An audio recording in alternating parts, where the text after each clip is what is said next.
नमस्ते। आज हजुरहरूलाई म हाम्रो डोमेनबाट वेबमेल कसरी खोल्ने भन्ने कुरा सिकाउन जाँदैछु। त्यसको लागि पहिला हामी वेब ब्राउजरमा जानुपर्ने हुन्छ र यहाँ गइसकेपछि यो सर्च बारमा हामीले हाम्रो डोमेन नेम भनेको NMC-COOP हो र NMC हाम्रो वेबसाइटै हुन्छ भनेको www.nmc.coop.np/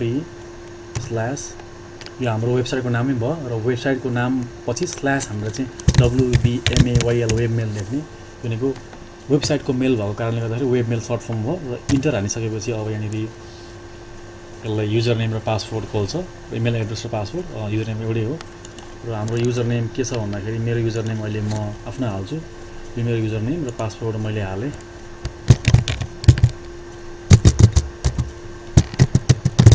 पासवर्ड हालिसकेपछि लगइन क्लिक गरिसकेपछि यसले लगइन सक्सेसफुल भनेको लगइन हुँदैछ भनेको वेबमेलको अब आफ्नो प्यानल खोल्दैछ र मैले चाहिँ योभन्दा अगाडि नै यो खोलिसकेर यस्तो डाइरेक्ट आयो। नभए सुरुमा चाहिँ हजुरहरूले फर्स्ट टाइम लगइन गर्नुभएको भयो यहाँनिर 3टा अप्सन आउँछ, राउन्ड क्युब अरू के आउँछ र हामीले चाहिँ राउन्ड क्युबमा चाहिँ क्लिक गर्नुपर्छ र सेट एज डिफल्ट गर्नुपर्ने हुन्छ। यो चाहिँ मैले अगाडि नै गरिसकेको कारणले गर्दाखेरि मेरोमा चाहिँ आएन र हजुरहरूले फर्स्टचोटि गर्नुभएको खण्डमा चाहिँ यो सोध्छ र हामीले राउन्ड क्युब युज गर्छौँ र यहाँनिर इनबक्समा आएको रहेछ भनेको यो हाम्रो लेफ्ट प्यानलमा चाहिँ हाम्रो अप्सनहरू छ इनबक्स, ड्राफ्ट, सेन्ड, जङ्क भन्ने र बिचको चाहिँ हाम्रो सब्जेक्ट छ। यहाँ देख्न सक्नुहुन्छ फ्रम डेट र यदि मलाई अब इमेल हेर्नु मन छ भने यो कालो इनबक्समा 1 क्लिक गरेको छ, हामीले इङ्ग्लिसमा क्लिक गर्दा हुन्छ भनेको यही ओपन हुन्छ र यसलाई डबल क्लिक गरेको खण्डमा हामीले यो मेल देखिन सक्यो भनेको मलाई फ्रम यो मेल डेलिभरी सिस्टमले गरेको रहेछ, डेट पनि दिएको छ, यो दिएको छ र यदि मलाई अब यो चाहिँ अब अरू मेलहरू जस्तै नै हो। अब जिमेल जतिको चाहिँ अलिक एडभान्स छैन तर पनि काम भनेको एउटै नै हुन्छ र कम्पोज थिच्ने यदि मेल पठाउनु पर्यो भने अरूहरूलाई कसैलाई कम्पोज भन्ने अप्सनमा छ, यो प्लस पनि छ यहाँनिर एउटा चिठीको आइकन, यसलाई क्लिक गर्ने र क्लिक गरिसकेपछि यहाँनिर अब देखायो टु भनेको कसलाई सेन्ड गर्ने हो उसको नाम लेख्नु पर्यो। जस्तै मैले अहिले टेस्टको लागि मैले एउटा मैले मेल सेन्ड गरेको छु, अहिले यो जिमेलमा सेन्ड गरेको छु र सब्जेक्ट भनेको के राख्दा हुन्छ भन्दाखेरि आफ्नो हजुरले के मेल पठाइरहनु भएको छ हो त्यसको सब्जेक्ट राख्ने। अहिले मेरो यो टेस्टिङ मेल भएर मैले टेस्टिङ राखिरहेको छु र यहाँनिर यो चाहिँ हाम्रो अब डिस्क्रिप्सन लेख्ने ठाउँ हो र यसमा चाहिँ मैले दिस इज अ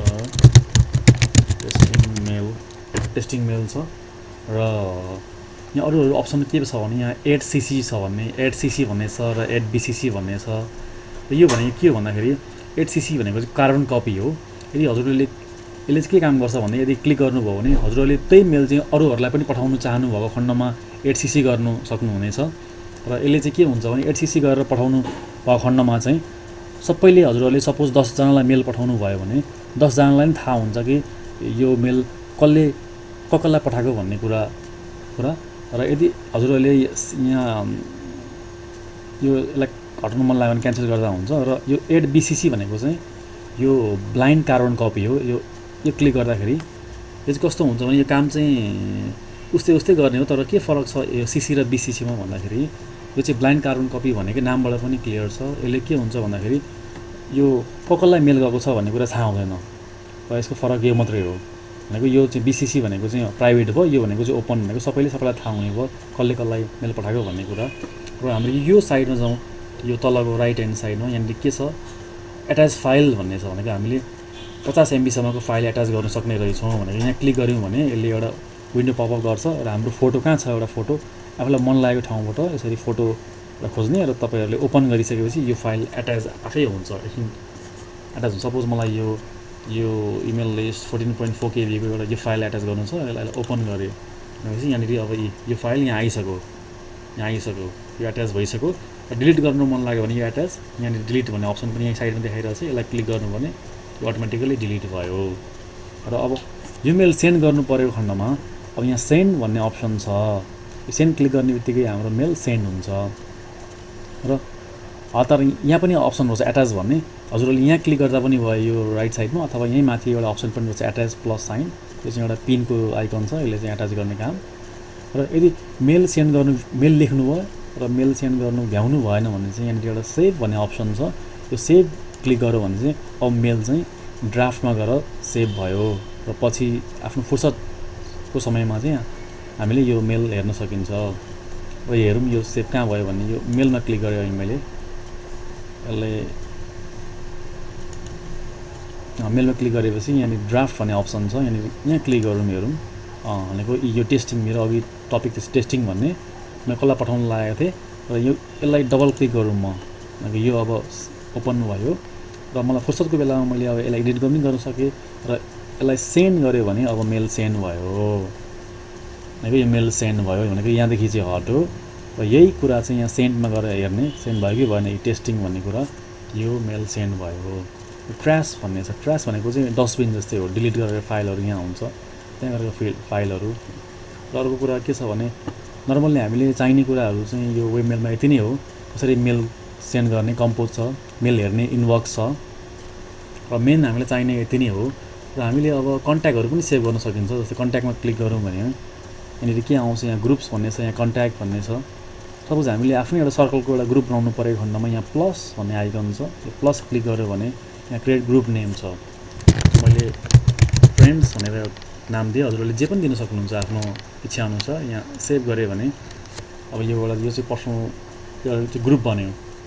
र यसरी नै अब कन्ट्याक्ट एड गर्नु पर्यो भने यहाँ प्लस हेर्ने र नाम लेख्ने, फर्स्ट नेम लास्ट नेम, उसले फिल्डहरू सबै दिएको छ, यहाँ सबै भर्दै जाने, इमेलहरू थाहा छ भने भर्दै जाने। र यहाँ त्यसपछि यो सेभ बटन क्लिक गरेपछि आफै सेभ हुन्छ। र यसरी चाहिँ हामी आफ्नो कन्ट्याक्ट चाहिँ सेभ गर्न पनि सकिन्छ, ताकि पछि कसैलाई इमेल गर्नु परेको खण्डमा यहीँबाट कन्ट्याक्टबाट हेरेर गर्दा भयो, सजिलो भयो, कन्ट्याक्ट गरिरहनु परेन। नर्मली नै यति नै कुरा छ अहिले हाम्रो जान्नुपर्ने। अरू यहाँ धेरै अप्सन छ, अरू चाहिँ अब हामीलाई खासै अहिले चाहिँदैन। अहिले मेल हेर्ने र पठाउने मात्रै काम भएको कारणले गर्दाखेरि यसलाई अहिले यति नै गर्दा हुन्छ। र अर्को महत्त्वपूर्ण कुरा यहाँनिर राइट साइडमा सेटिङ भन्ने छ। सेटिङमा के छ भन्दा अरू धेरैवटा अप्सन छ होइन। यहाँ यो खासै हामीले यो चाहिँ यो सेटिङमा हामीले चलाइरहनु आवश्यक छैन यो। र यहाँ अर्को के छ भन्दाखेरि एउटा देखाउनु मन लागेको, जस्तै यो मेल क्लिक गर्नु भने जस्तो हजुरहरूको मेल छ नि, यो मेल युजर नेम छ नि, यहाँ युजर नेममा क्लिक गर्नु भने यो आफै आउँछ, क्लिक गरेपछि आफै आउँछ। र यहाँनिर धेरैवटा अप्सनहरू छ। यहाँ चाहिँ एउटा के छ भन्दाखेरि मलाई पासपोर्ट एन्ड सेक्युरिटी भन्ने यो अप्सन छ, एउटा पासपोर्ट एन्ड सेक्युरिटी। यहाँ क्लिक गर्नुभयो भने के हुन्छ भन्दाखेरि अब हामीले पासपोर्ट चेन्ज गर्न सकिन्छ। हो त अप्सन पासपोर्ट एन्ड सेक्युरिटी अप्सनमा गएर चाहिँ हामीले अब पासपोर्ट चेन्ज गर्न सकिन्छ। त्यसको लागि चाहिँ हामीले के गर्न सकिन्छ भन्दाखेरि नयाँ पासपोर्ट हाम्रो के थियो अघिल्लो पासवर्ड यो अब नयाँ पासवर्ड के राख्ने भन्ने यहाँ पासवर्ड हाल्ने र कन्फर्म गर्ने र त्यसपछि सेभ गर्ने। र यदि यो पासवर्डले चाहिँ उसको आफ्नो लिमिट छ, त्यो लिमिट चाहिँ पुरा गर्नुपर्ने हुन्छ।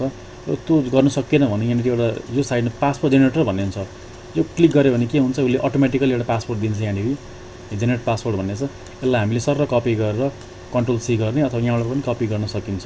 र यही पासवर्ड हामीले युज पासवर्ड गऱ्यो भने यसले बाई डिफल्ट यो पासवर्ड लिन्छ। त अहिले हामी नगरौँ, हामीले सिकेको मात्रै आयो, यसलाई क्यान्सल गरेँ मैले, मलाई मेरै पासवर्ड ठिक छ भन्ने लाग्छ भने चेन्ज नगर्दा पनि हुन्छ। र हाम्रो अर्को महत्त्वपूर्ण कुरा के भन्दाखेरि यहाँनिर हाम्रो युजर नेम नजिकै चाहिँ हाम्रो यो डिस्क युज देखाएको छ। यो चाहिँ भनेको 25 MB भनेको छ, भनेको मेरो यो इमेलसँग मेरो वेबमेलसँग 25 MB मात्रै फाइल भनेको मेरो स्टोरेज छ, क्यापेसिटी छ। यसमध्ये मैले 38.95 KB चाहिँ युज गरिसकेको छु। र धेरै फाइलहरू भयो भने र एट्याचमेन्टहरू आएको खण्डमा हाम्रो इमेल बेसी पनि हुनसक्छ। र 25 MB क्रस भएको खण्डमा चाहिँ हाम्रो मेल आउँदैन। त्यही भएर हामीले चाहिँ नचाहिने इमेलहरूलाई डिलिट समयमा डिलिट गरिरहनु पर्ने हुन्छ, ताकि हाम्रो यो स्टोरेज नभरियोस्। र अन्तिममा चाहिँ यो यहाँनिर टप राइट कर्नरमा लगआउट भन्ने अप्सन छ। र यो हामीले युज गरिसकेपछि यहाँनिर हामीले लगआउट गऱ्यौँ। लगआउट गर्नुपर्ने राम्रो बानी हो यो जहिले पनि, किनभने यसले गर्दाखेरि अरूले युज नगरोस्, आवश्यकै हुनु यति हो। र यति नै छ आजको लागि। अझै केही सल्लाह सुझाव छ भने, अझै केही कुरा जान्नुपर्ने छ यसमा भने हजुरहरूले कमेन्ट पनि गर्न सक्नुहुनेछ। र भिडियो हेरिदिनु भएकोमा धन्यवाद।